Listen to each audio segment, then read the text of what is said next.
Hello everyone from beautiful Tarpon Springs, Florida. Boy, what a difference a day makes. It's still very breezy out here, but the storm has passed. As you can see, clearing skies. Temperature right now is 73 degrees. You could not ask for more beautiful weather. But I'll tell you what, here on the West Coast, we got spared. We got spared. We dodged a major bullet. You know, we got to send our thoughts and prayers out to everyone that was affected by this storm. I'm stopping in here today at Anderson Park. The park is actually closed today, but I'm here in the boat ramp area. You can still launch a boat, although Lake Tarpon is looking really choppy. So I don't know if you'd want to go out there on the water today. And I know it's windy out here. I hope you can hear me good.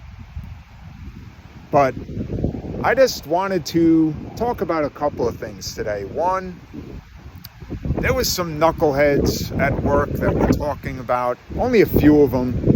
One person, it was his first hurricane that he's been through.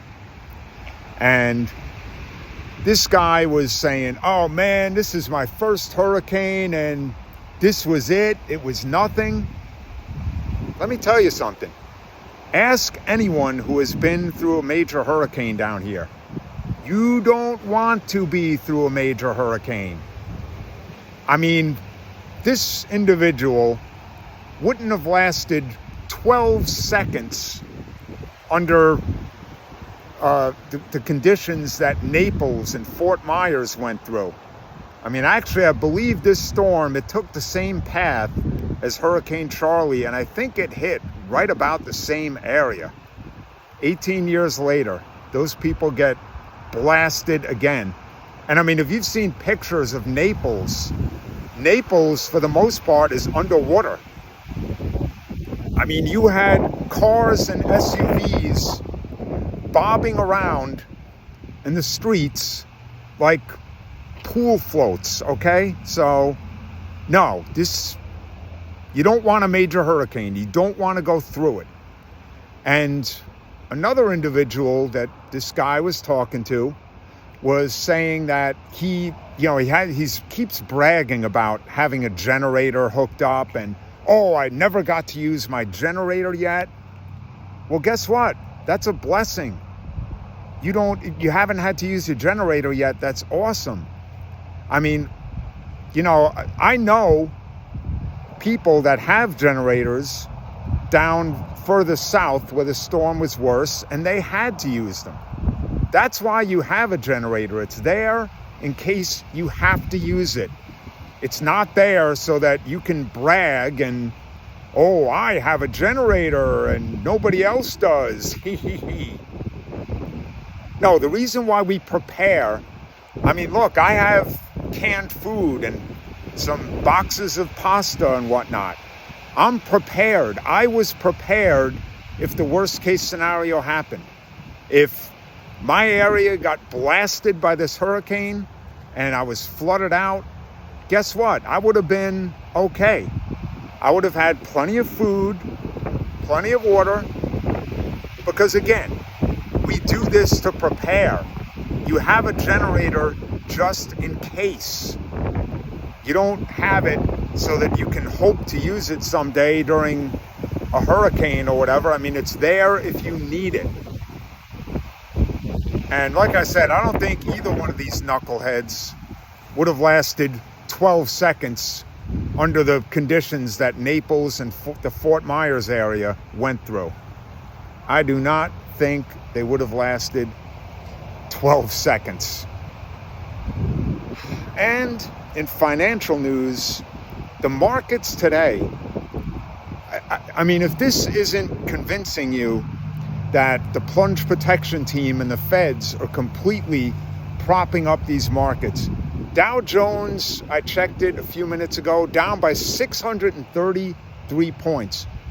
Where was all this hopium yesterday when the markets shot up for no reason whatsoever? There was no good news as to why the markets shot up the way that they did. The only good news, and this wasn't even good news, this is bad. The Bank of England announced that they are going to be cutting interest rates and pumping out the old printing press. That's not good. That's going to lead to hyperinflation. Basically, England is essentially done. They're going to crash and burn. So how is that good news? How did that flip the markets around? Because yesterday morning, the Dow was in the red. I mean, the futures were down about, I think, 150, maybe 200 points.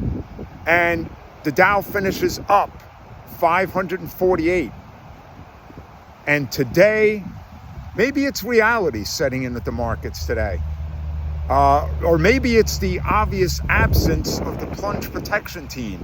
Maybe they just dumped a bunch of money into the markets yesterday to melt them up, to make everything look good. And now today they're like, we're taking the day off. And you could see that they're taking the day off today.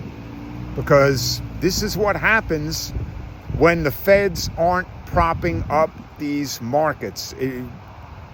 We are in a code red economic disaster.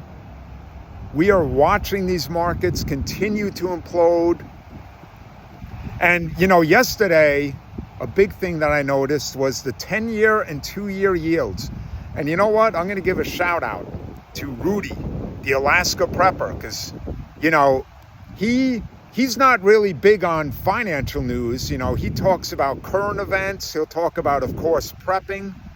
But even he noticed that the 10-year yield went down yesterday by about 30 basis points. And as I mentioned in yesterday's video, who would be buying bonds and who's buying mortgage debt in this country right now, especially that much? I mean, that was a sharp drop. Well, I think the viewers of this YouTube channel in this particular episode here can figure out who's buying our debt and who's buying our bonds. It should be pretty obvious. And it should also be very obvious today that the feds are taking the day off from propping up the markets. But I just wanted to touch base with everyone just really quick about these talking points. This YouTube channel is probably more for me than it is for you. It just gives me an outlet. But of course, I love you viewers, who's watching my channel. Please like, subscribe, share, and I look forward to giving you more content in the very near future. And I mean, it is just today, it's so beautiful out here. Nice breeze. Like I said, it's 73 degrees. I mean, the only good thing about this storm devastating the areas that it hit is hopefully it's going to be cool enough if people don't have power. I mean, it's cool enough out here now where you don't need air conditioning today. So it's just open your windows. I mean, you're going to get such a nice breeze. And all week, we are going to be looking at nice weather here. But again, we got to get our thoughts and prayers out to these poor people that were just in the path of this storm. Do what you can to help them. And until the next time, it has been another successful delivery.